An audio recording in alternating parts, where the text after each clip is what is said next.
Okay, so let's discuss xenotransplantation. So just don't mind the bullet points. So cross-species transplantation. So it's also transplantation, but it involves different species. So not just from human to human like we previously discussed during your third year. So, xenograft is the implantation of animal cells, tissue, or organs to a human recipient. And this is usually done because of shortage of donor organs. So, sometimes when push comes to shove, we use animal parts. Okay?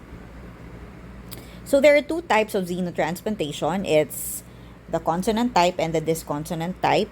So, in consonant type, two biological species are close, both genetically and biologically, and like for example, monkey species to humans, while this consonant type are those with not so obvious genetic closeness.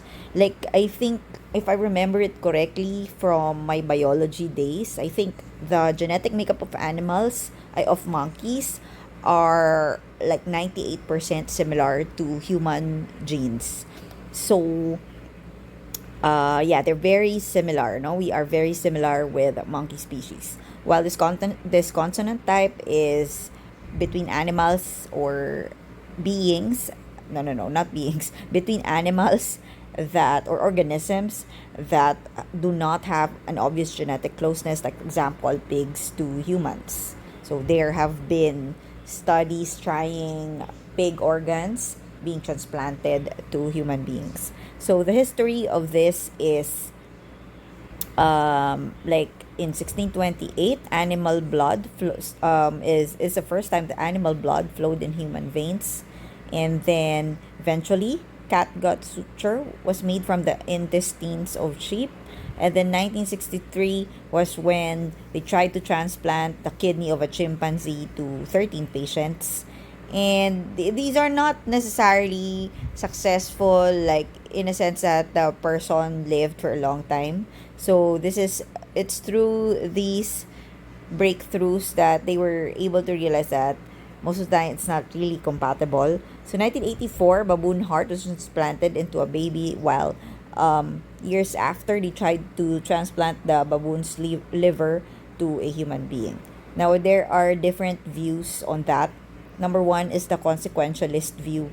So for consequentialists, the very act of transplanting a different organism to human beings is unethical and unacceptable. So it's really black or white. Regardless of whether or not it would help human beings, regardless of the consequences of the procedure and its effect on human or animals. So of course we are trying to perform transplantation of animals to humans in order to help human beings, so to prolong their lives, given that there is a shortage of human organs that are available. So basically your main goal is still to help as much as possible. Due to the consequences of and complications of xenotransplantation, as we will be discussing later on, these people who are consequentialists automatically think that it's unethical because of the side effects. Primarily, the main side effect of xenotransplantation is the zoonotic infection. So it could be rejected by the body, and at the same time, it could also cause infections, not just only on the person who received the transplant, but also to the people around that person. There are also those who are utilitarianists, no utilitarianism, wherein they subscribe with the view that greatest good for the greatest numbers. So since um, treatment is expensive, so they think it's not good because eventually when you transplant it, you would have to give antibiotics to the persons who receive the organs, and then pathogen free organisms are expensive. So instead of helping a lot of people, because of the expenses that you're gonna incur due to the side effects of the xenotransplantation, at the end of the day, you're gonna be spending so much. So for those who value the use of things and being able to help a lot more people in greatest numbers, then that's kind of a negative for them, because when you spend so much just to help people, um, that's not very cost effective for them. Okay, and then also insurance may not cover xenotransplantation. Like I said, it's not cost effective, and it could also be easily exploited in developing countries wherein they don't have specific laws that curtail or that limit xenotransplantation. So people may go to those countries if they're not that strict, and it could be exploited, which doesn't make it good overall. Also, there's the deontological perspective, wherein they judge the morality of an action based on the adherence to a rule or principle. So, we believe that for deontologists, they believe that playing God and creating our own organisms, mixing and matching organisms, is unnatural. Okay? For them, we are trying to interfere with what God gave us. We're interfering with nature, both in order and structure, because we are of different structure from these animals. Okay? And they believe that these structures, the way they are um, present in nature, are good in itself already. So why do we have to even change it when it's good already? And that's what they consider as natural. So they believe in the laws for the protection of animals, and for them, suffering of an animal, it could be acceptable. It could also be unacceptable for the improvement of a human patient. So, what are some of the arguments against the deontological perspective? So, basically, the deontological perspective, they are saying that because we are trying to play gods, and we try to ruin things that are natural, some people who are arguing against deontologists are saying we don't even have any definition of natural. And just because it's natural, its effects are not automatically good. Not natural is not necessarily good, while things that are unnatural, or I think what they're trying to say is those that are man-made, can be considered unnatural, and those that are unnatural are not necessarily bad and inappropriate. So, for example, if you create dams which would control the flow of water, if you're gonna be strict about it, if you're gonna be technical about the definition of what's natural and unnatural, dams are man-made, and are they bad and inappropriate? Obviously not. And for example, buildings, so all other things that were created by men, they're not necessarily bad. So that's a counter argument for deontologists who claim that trying to combine different organisms is unnatural. Okay? We're saying that flood is natural also, but its effects are not necessarily good. So we cannot just that's what they're trying to say. We cannot just automatically say that just because it's a natural, it's bad already. Now, they bring up valid points, but we're gonna be discussing some other arguments. So, are we really saving more lives? Um, in theory, it may increase survival time because at least they got an organ. But however, if you do extend the time, we have to take into consideration not just the length of time but the quality of life that they have. It's not just one dimensional, wherein you're happy that they got their life extended. We have to look at the quality of life. They will be subjected to a life of immunosuppressants and risk of zoonotic infections. And there's also, like for pigs, porcine endogenous retroviruses that can also cause infections. And then although there's a limited long-term data, because not all people are willing, not all people who need transplantation are willing to undergo xenotransplantation.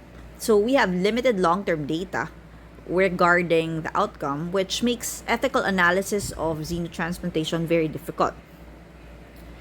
For example, HSV lives as part of a spider monkey's natural flora.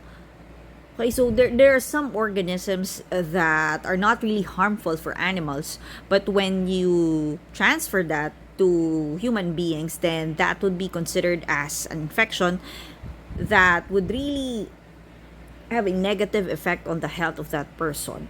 Okay, so the primary,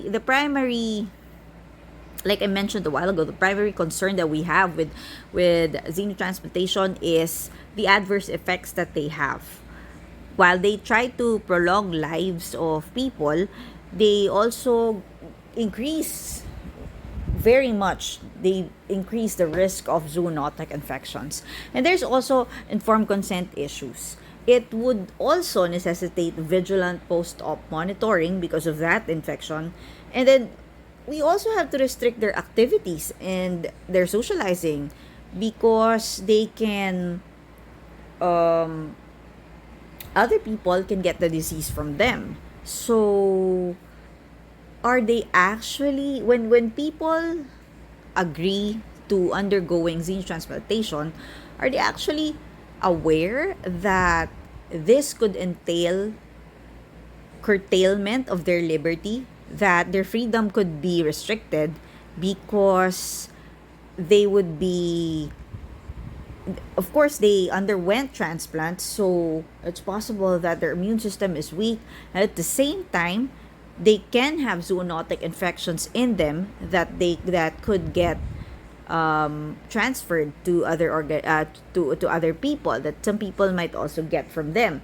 So it's a two-way thing, which ultimately would result to them restricting their freedom. And when we talk about consent, are they really aware of that possibility? So are they actually giving their consent? Because for you to give your consent, you have to be aware of all the possible effects of that particular treatment or procedure. Okay, so the procedure will have long-term obligations that, like I said, would restrict the ability to give informed consent. And I think one of the issues also is that autonomy issues. Eventually they could also have self-image issues, because you have parts of animals in your body. So some people would experience psychological and personality problems. They could have identity issues. And then actually the decision making is difficult, in the sense that in a way they're forced to agree with it because they really want to live. If you are out of any solutions and you really want to live, sometimes you do things that you don't really like due to the lack of other viable alternatives. They are sometimes pushed to do things that they might not actually want, if there were other choices, if there were other options that they could choose. And yeah, so the decision is based purely on immediate instinct for them to live. That's why they tend to overlook some of the side effects, which are really very important. So one of the questions also is, can a person ever consent to a future restriction or deprivation of their liberty or other human rights? Because that is what is being entailed by undergoing xenotransplantation. At some point in your life, because of because of the person's immunocompromised condition and the possibility of spreading zoonotic infection to other people, it also involves restriction of their liberty. Patients can argue that they have agreed to the restrictions because of the lack of viable alternatives. So we would have, definitely we would have autonomy issues and validity of consent for long-term consequences. And then once transplantation is done, they get really withdraw their consent. So they should be aware of that. And at the same time, our concern, like I said before, is public well-being. It's not just the person who underwent xenotransplantation who would be at risk. It's also the people around them. So the consent of the individual doesn't just involve health issues regarding themselves, but also it would put the public at risk. So when they make consent, how can the public consent to that? Oh, it's just one person deciding. It's just the person who's undergoing the transplant. But that act to which they would consent would also have a grave side effect among the public. So that is like a question of consent also. Okay? And what about Islam, people who are Islams and Judaism who think that pig parts are unclean? Now let's talk about genetic engineering. So there sometimes we perform genetic engineering to avoid hyperacute and acute rejections. So we try to fix the genes in order to prevent these rejections from happening.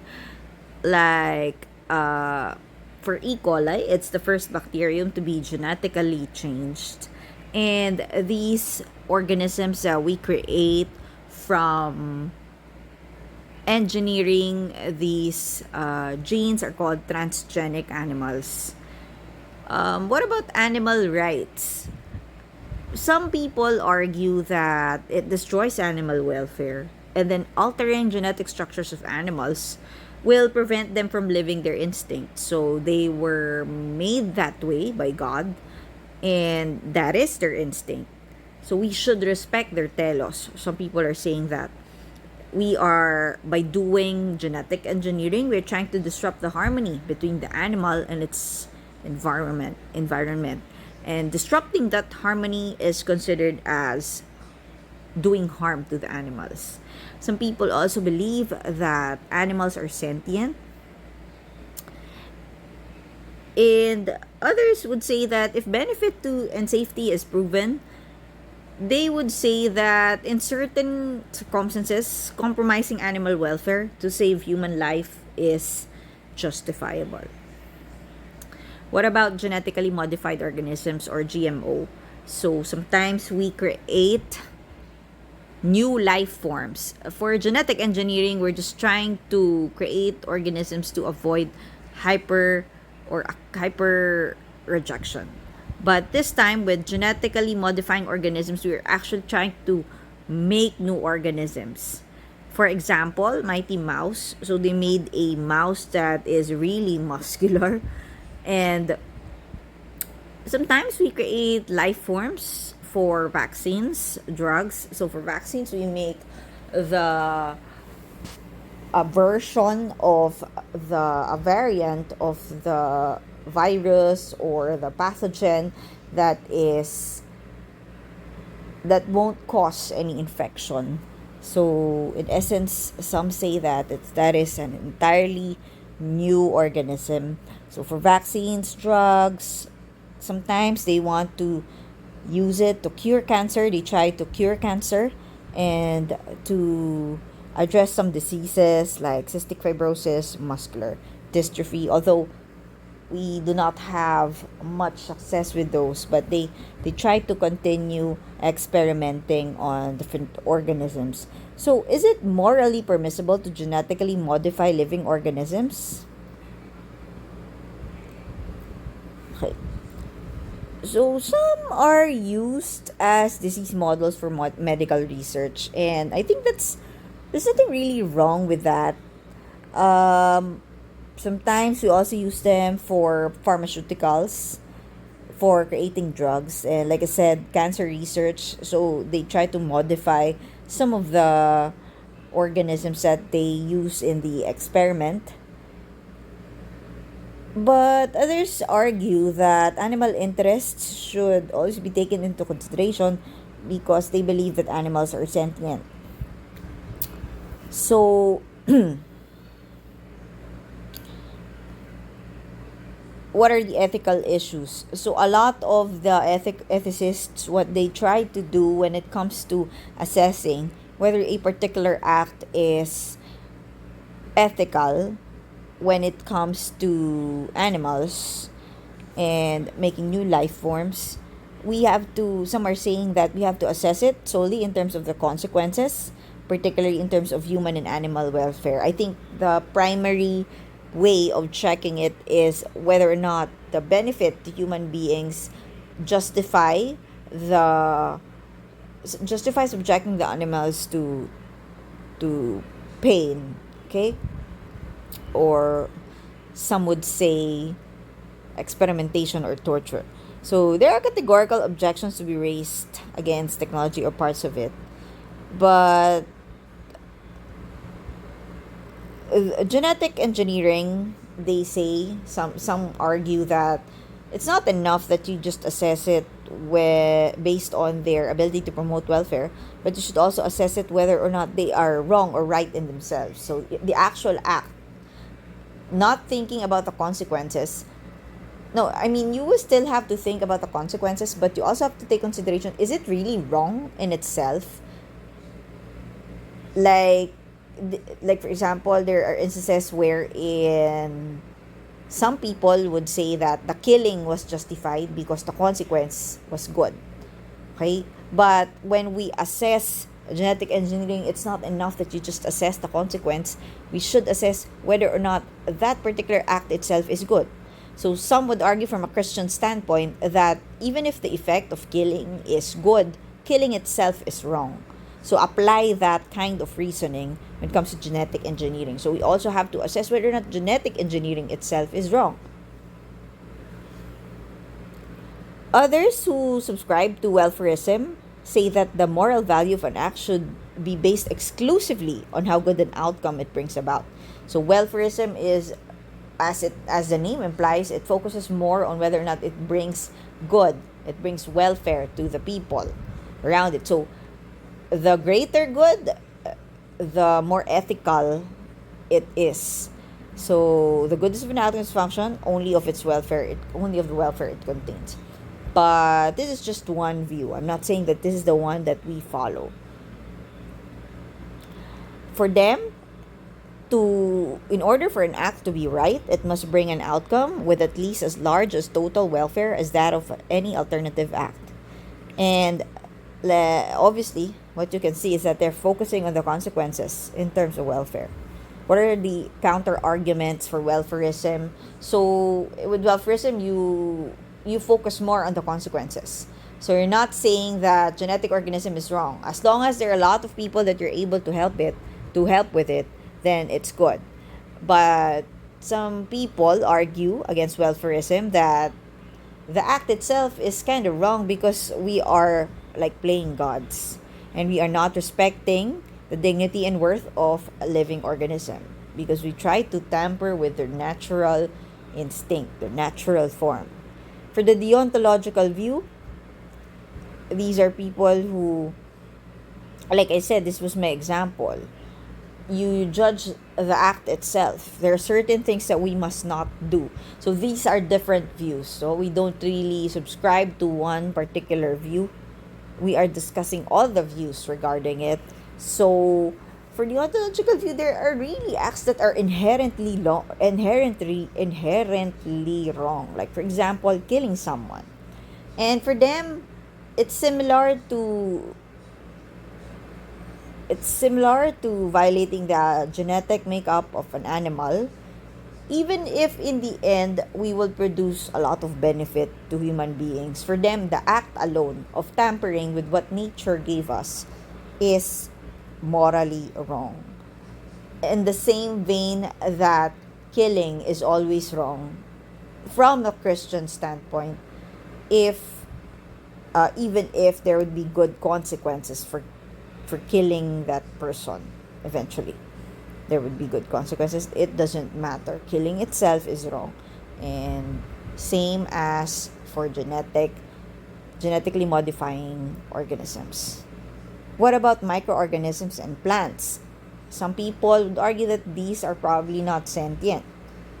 They usually involve substantial benefits to human beings. So there are times that maybe it would be difficult to produce this crop at this particular season, but because of genetically modifying that organism or that plant, they're able to grow it even during a season that is not conducive to growth of that particular organism. Again, there would be objections because with we are saying that as long as, because most of the genetically modified organisms for plants, no, when we try to modify them, it's not really like, it's different when you compare it to modifying animals, because the plants are not sentient in our opinion. But still, since we are dabbling with the makeup of these organisms, some of the objections would still be that it feels like we're playing God. It's still unnatural, therefore it's wrong. And we should respect all living organisms, and that includes not tampering with what God gave us. How can we know that God does not want scientists to do these things? Because some people, from the deontological perspective, they're saying that tampering with what God gave us, like experimenting on different organisms and mixing and matching their genetic makeup, is wrong. That's unnatural. But some are arguing, how did we know that God doesn't want us to do those things? And then how do we even define unnatural? Because if you think about it, if you're going to be strict about it, medicine is considered as unnatural. Those medicines that were developed from plants are not the natural form of a plant. So in a way, we're considering medicine is unnatural, but is it automatically wrong? It provides a lot of benefit to the public, to other human beings. So how can you consider it as something that is inherently wrong? So, a microorganisms and plants really the sort of beings that can be violated and respected. We also have issues on moral standing, either as individual or species. So, one of the views is that all biological organisms have moral standing, even non-sentient organisms, because that is one of our arguments that plants are not sentient. They have, but for others, even if it's just a tree, in a sense that it's not a sentient organism, others say that we should still not bother with them.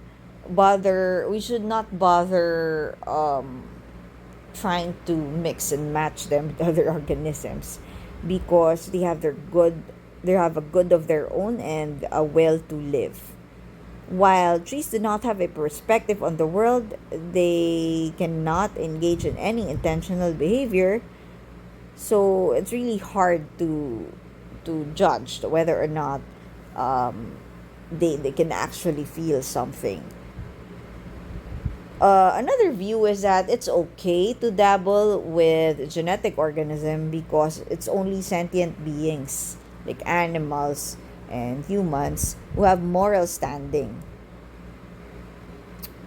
So if someone subscribes to this view, they believe that genetic interventions are not wrong because plants and microorganisms are not sentient.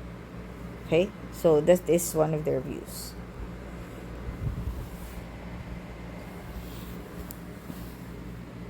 So telos is the fit between the animal and its nature. It's like their instinct. And according to those who want to protect animal rights, it should not be disrupted. So by making a new organism, it means that for them, some consider that as being disruptive. Okay? We should not create transgenic animals. If for welfareists. So welfareists, we give prime value to the benefits that they offer. In essence, what they're saying is that don't create transgenic animals if they will experience more suffering than the positive welfare. So we focus on the welfare it provides. They will replace animals with better lives.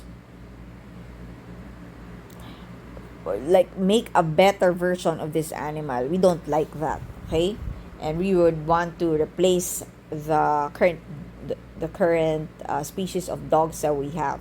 So according to some of the welfareists, don't create transgenic animals in those situations. So we want as much as possible. That's why we do not agree with genetically modifying organisms of animals, except maybe for like experimental purposes. But even then, they always have to justify why they have to subject the animals from suffering. So welfareists would, why, of course, would want to protect the animals and ensure that they experience positive welfare. Now, but what about patenting of new life forms? So once they create something new, a new organism, because of mixing their genetic makeups, how do we patent them? So it means you're gonna own that life form. And a lot of ethicists do not agree with this. They have some metaphysical issues that they want to bring up. They're saying that if the life forms are patented, so patent is the ownership of that particular inventive step. Okay, or like if you created a product or something, that's patenting. Okay, copyright is any literary work.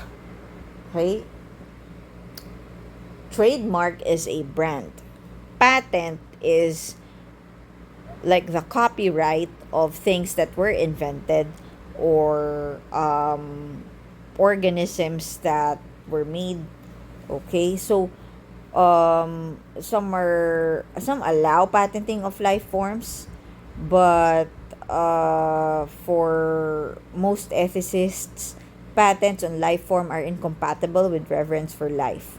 It's like you're not respecting life, okay, and you're owning a life form. So they do not agree with that. Others argue that plants and microorganisms cannot have experiences. So, since they're not sentient, why can they be violated if we try to patent them? Are animals harmed or violated by being patented? I Yeah, some of them would argue that if you try to patent an animal, you are trying to um, harm them. Okay, you do not respect their telos, and also um,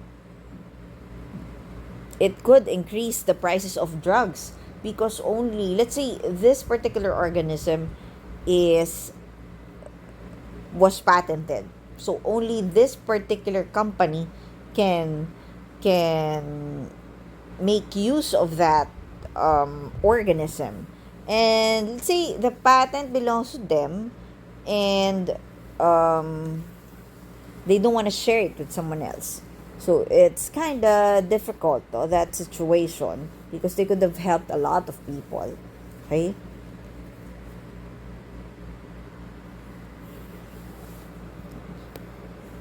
So we will also be describing ethics of antibiotics and the prescribing behavior. While we agree with the prescription of antibiotics, we have issues, we have ethical issues with how they are prescribed. So the circumstances surrounding that, we there'd be concerns also for long-term treatment, and basically we have to weigh the potential benefits and harms to individuals versus those that could accrue to the population at large.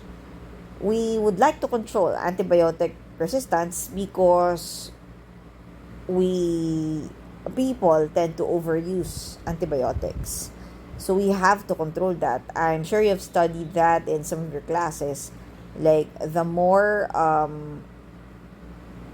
you use antibiotics, even if it's not really necessary, you tend to get immune. Not really immune, no, but you tend to uh,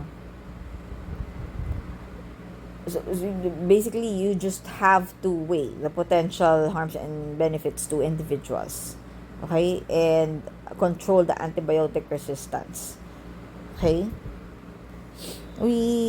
because of overuse. So we would create bacteria that are resistant to antibiotics if we um, continue with that line of thinking. So we have to follow also the principles of beneficence and justice, and check out on the current approaches of controlling antimicrobial resistance, especially in developing countries where the control is can be considered as inadequate. So what are the factors in prescribing antibiotics?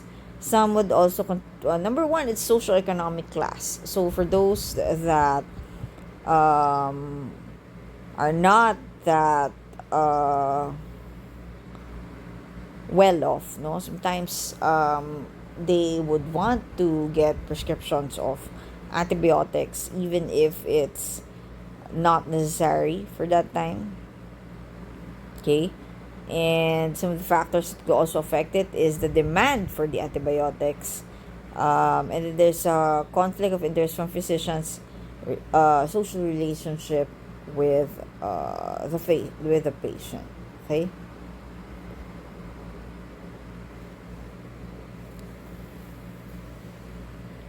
So for socioeconomic class, we're gonna be discussing them one by one. Physicians usually rely on clinical evaluation only in resource poor setting. So that is an empirical treatment. So due to the high cost of blood or urine culture and sensitivity testing, yeah, that's pretty expensive.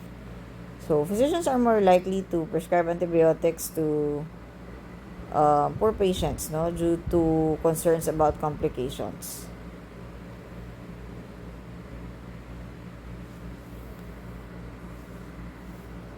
So as doctors, we have to be able to decide whether the benefits of empirical therapy outweigh the consequences of potential increased antibiotic resistance or environment degradation.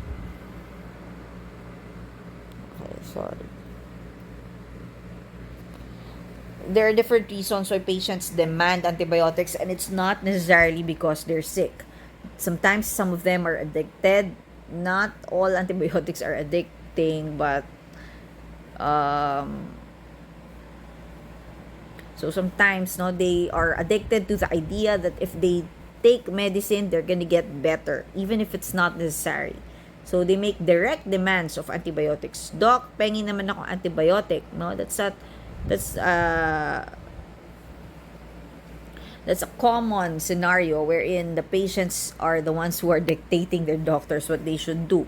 You should never follow that. You should always have your own you should follow your own PE and your own intuition, in the sense that you're the one who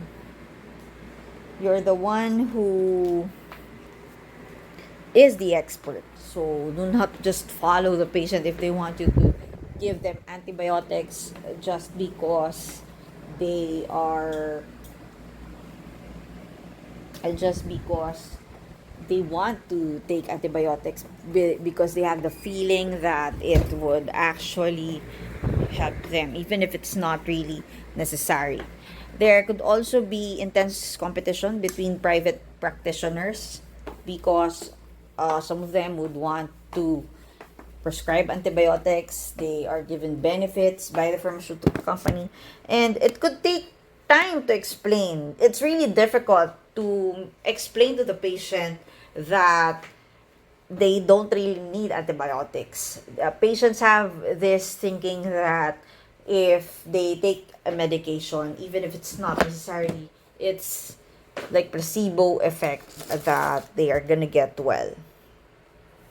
Sometimes they would demand, quote unquote, antibiotics in an indirect way. They would try to cite that previously they had improved when they took this particular doc. Alam nyo, gumaling ako with this antibiotic. So in a way, they're trying to goad their doctors to prescribe it to them. They would want sometimes, even if it's the doctor's assessment that they probably have a viral disease, they would want antibiotics for even for viral diseases. And in this case, we try to compromise of the good for the patient, the beneficence for the patient, and the long-term promotion of antibiotic resistance, which is wrong in the environment and the community. So even if the patient wants it, we are the doctors, we should know better. And it's not just because they have this placebo effects when it comes to antibiotic resistance, antibiotics. The greater issue is we are trying to promote antibiotic resistance if we follow them, even if it's not necessary to prescribe antibiotics to them. There is also conflict of interests and bias when it comes to narrow spectrum antibiotics and broad spectrum antibiotics. You all know that initially, when we don't know the specific organisms yet, we try to give the patients empiric treatment or broad spectrum antibiotics. But in any situation, other than what I have mentioned, so of course, initially you would want to treat the patient, especially if the patient is getting septic, but you're still waiting for the lab results. It's fine to give empiric treatment. But if there's a choice, we would always want to choose narrow spectrum antibiotics, because if you use antibiotic that is focused on a particular organism, then in a way you're trying to prevent antimicrobial resistance. It's appropriate, it's ethically appropriate for physicians to write prescriptions for their family members to cure short-term minor problems if they possess the necessary expertise. But sometimes the issue with that is when the physician is trying to prescribe to relatives, they could be irrational. So if you see yourself being irrational, then don't do it. Okay?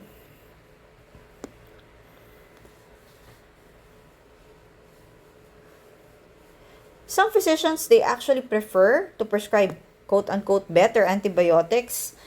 And these better antibiotics are not necessarily better. And most of the time, they're broad spectrum or one with little reported resistance.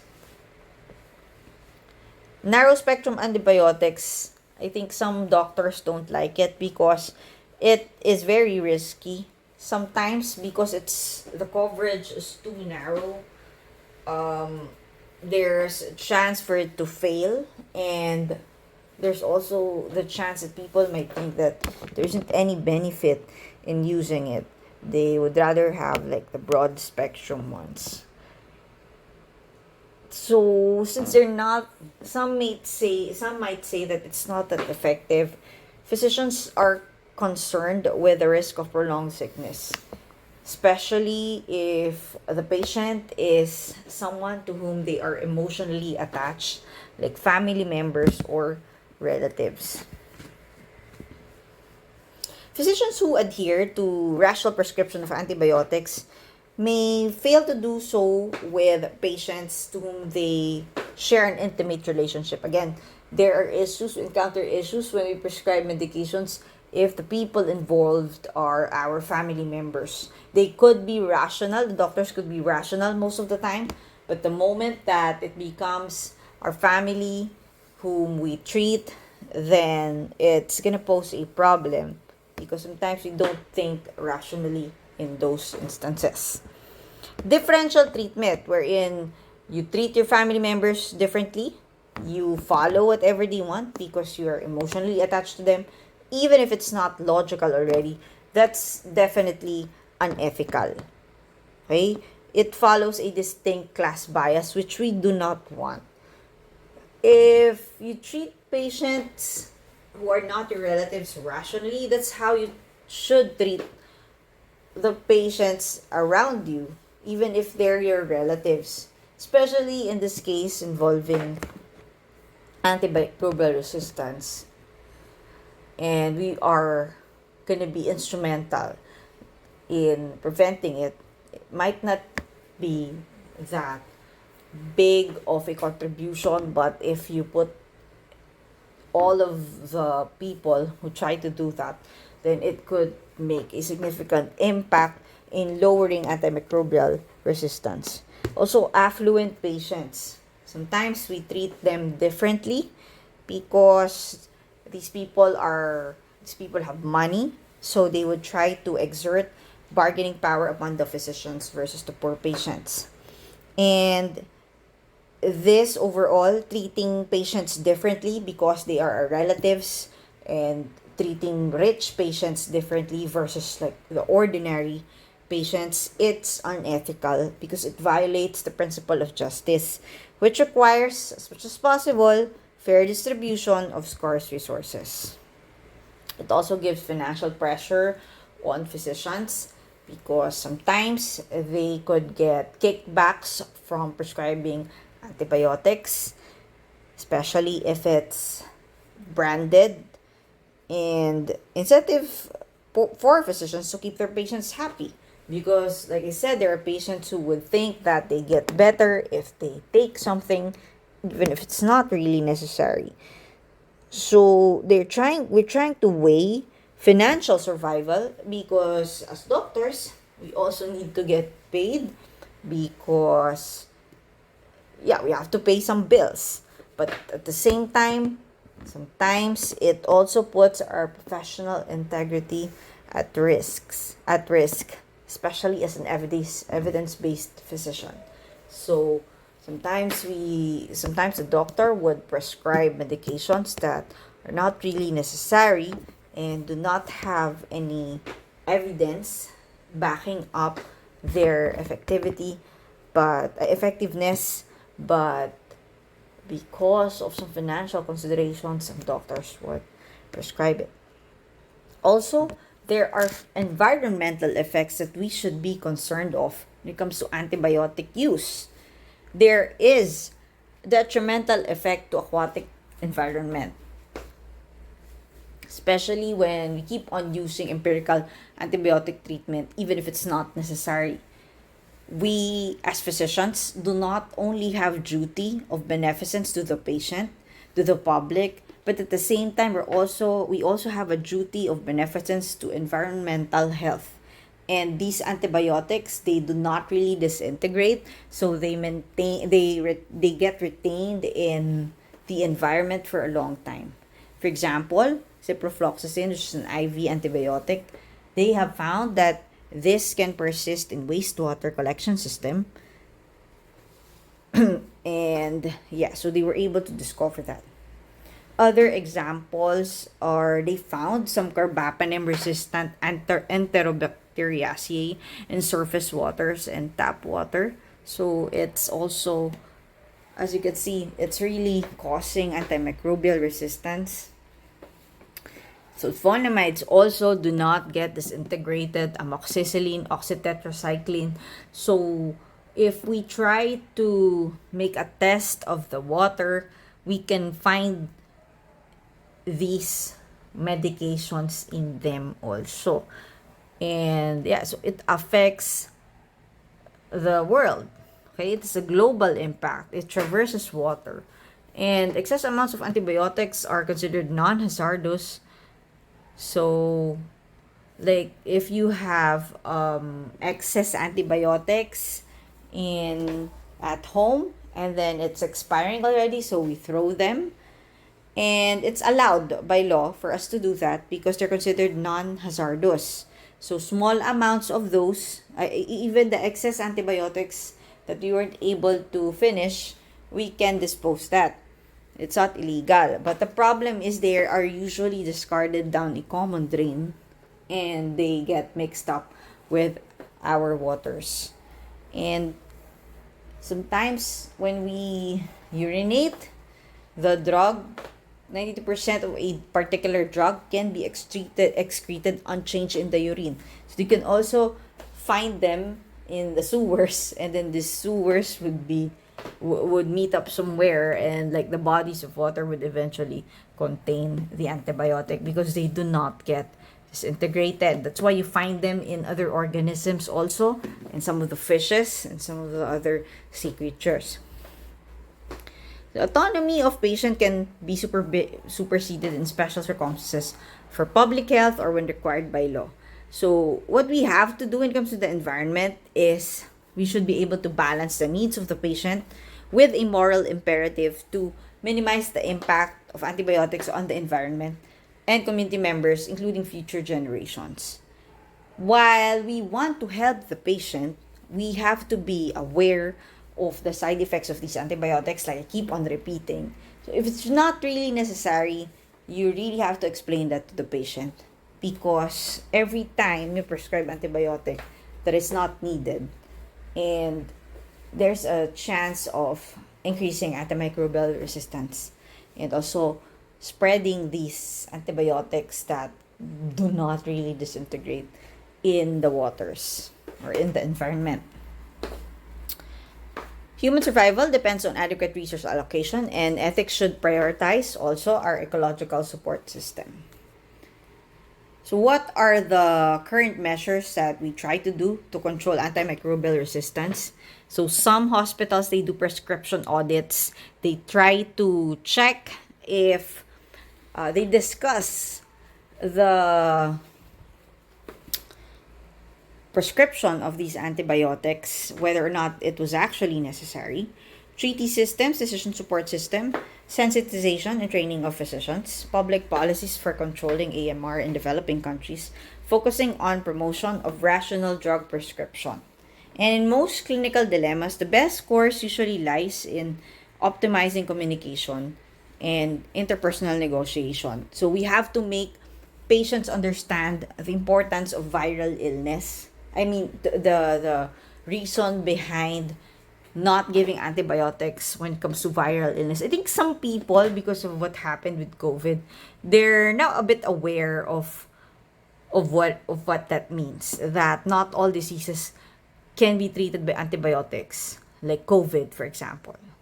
And finally, as you have seen by the end of our lecture, we are getting concerned not only with the health of the people, but also with its effect to our environment. Okay, so care for the environment is our last topic. Our main issue would be consumption of the environment, technology, and toxics. I think we have briefly touched upon on toxics also. So we are part of the environment, and of course there are different kinds of environment, and these are very self-explanatory. So we have environmental issues that even us as doctors should also be aware of, because we are part of this world. And even if we are mostly concerned with how we treat our patients, remember, like I said before, that while treating patients, we do not realize that we create some toxic wastes that are really non-biodegradable. Okay? And overall, these wastes, these effects against the environment can cause loss of biodiversity, global warming, greenhouse effects, droughts, erosions, water contamination. It's not the main cause, but definitely it will contribute. So not just the other human activities that we probably know that can cause changes to global climate, and melting of ice caps. Like I said, some of the activities that doctors do, like prescription of antibiotics, would also create can also contribute with some of the environmental problems. And we are positing that bioethicists should not just limit themselves with focusing on medical ethics problems. We should also take part in the discussion about global warming. So we are just fully focused most of the time with dilemmas involving the healthcare industry, and we tend to forget about the environment, but it's very important because we live in the same environment. We usually do not have any interests in environmental issues, but we should. They do not usually involve life and death issues. That's why we do not busy ourselves with them. But we should consider, bioethicists should consider how the environment affects human health also, and how the healthcare system impacts the environment. So it's really important too, if you think about it, because our environment also affects our health.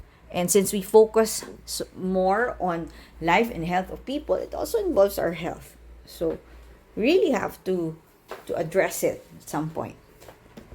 So these are some of the factors that we should have a closer look at. Differences in physical and social environment can contribute to differences in health also. And we could easily notice that people living in developing nations or countries that are less financially successful, they suffer greater harms than those developed nations. So, like the Philippines, we suffer more flooding, drought, famine, disease, and these could also affect our health. And for the toxics, I think I've mentioned some of them. They can be found in soil and water. We produce biomedical wastes in when we treat patients. Like, how many syringe have we used now that we pushed for vaccination for almost everyone for COVID? So those are biomedical wastes. The needles, the syringes, and also the masks that we use, the disposable PPEs. So it can contribute to global warming. That's why sometimes some people would give out infographics on how to make sure that on how to reuse certain protective equipment, while at the same time ensuring that it's safe enough for use and that it will not cause further diseases.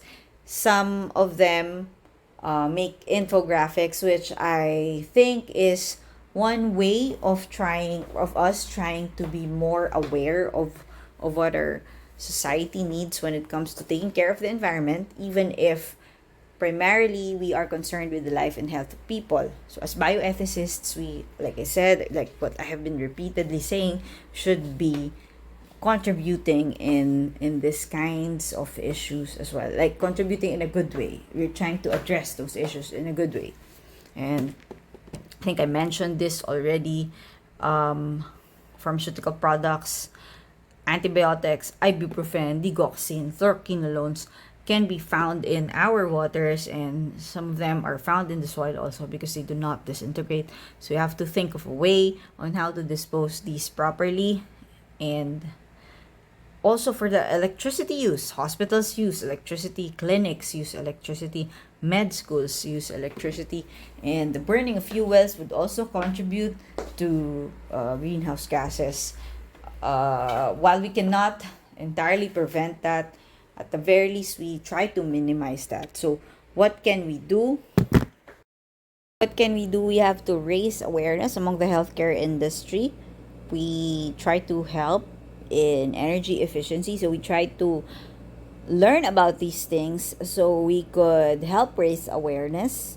We should also participate, even if we're primarily concerned with helping people with their health and their lives, saving lives.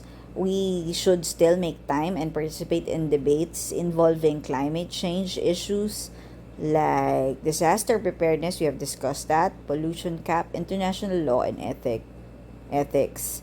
So we also try to make decisions that um, do not conflict with promoting human health and protecting the environment. We should be able to address that protecting the environment and promoting health could have conflicts, and we should be able to address those issues, or at least, at the very least, we should try to address those issues. um, our planet is an interconnected system. So we should not just be concerned with our current situation, but we should also take care of the environment, not just for us at present, but also for the next generations. Now, there are people who would argue against intergenerational responsibility. When you mention intergenerational responsibility, we try to promote maintenance of life and sustainability, not just for our generation but also for other future generations. The main argument against this is whether or not future people have rights. They haven't been born. How can you give rights to them? The argument in favor of intergenerational sustainability, meaning we will protect our current environment not just for us, but because future generations have the right to have a good environment. But like I said, we are questioning whether or not this is actually a valid argument, considering that these people are not yet alive. How can you grant rights to people that are not alive? For example, when a person is dead already, if you gonna they do not have rights anymore. Okay, so the same thing with with people who have not yet existed. Are they allowed to have rights? But some people would say that our present actions and policies can affect their interests, and that is a valid concern. Some people would say that even if they are not yet alive, they are genetically identifiable. They Because we have the same makeup with them. We share the same properties. We're both humans. And even if they're not yet alive, we can relate to them morally because we know we are the same. Inability to predict effects of our present action. Sometimes some are saying that we cannot actually predict the effects of our present action, whether or not this would actually cause global warming, for example. But if you think about it, if you base on what is happening around you and your knowledge also that you have learned in real life and in school and in online, something that you have viewed, no, in a way you can predict what could happen in the future with some accuracy. For example, also conservation versus depletion of resources. That is something that is obvious, that if we don't try to conserve our resources, there's a chance that the future generation won't have them already. So you don't need to be in that actual timeline of the future for you to know that the effects of our present action can affect the future generation. For future generations, we have the moral obligation not to violate the rights of the future generation.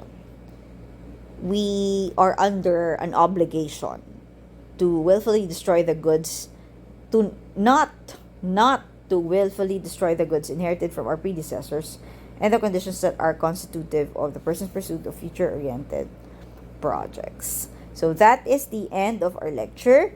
If you have any questions, you can always ask me.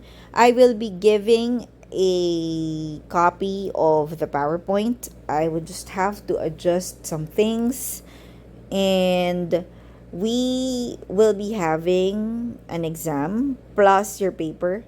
I will be giving the instructions within the week, and you have to decide among yourselves if we're gonna have a second shifting exam, which would just be the second half of our discussions, and then a second the after the second shifting exam, we will have a final exam, and then the paper. Those will be the main sources of your grade. And also, Claire, can you send me those who have been absent during lectures, so that will be included in your grade also.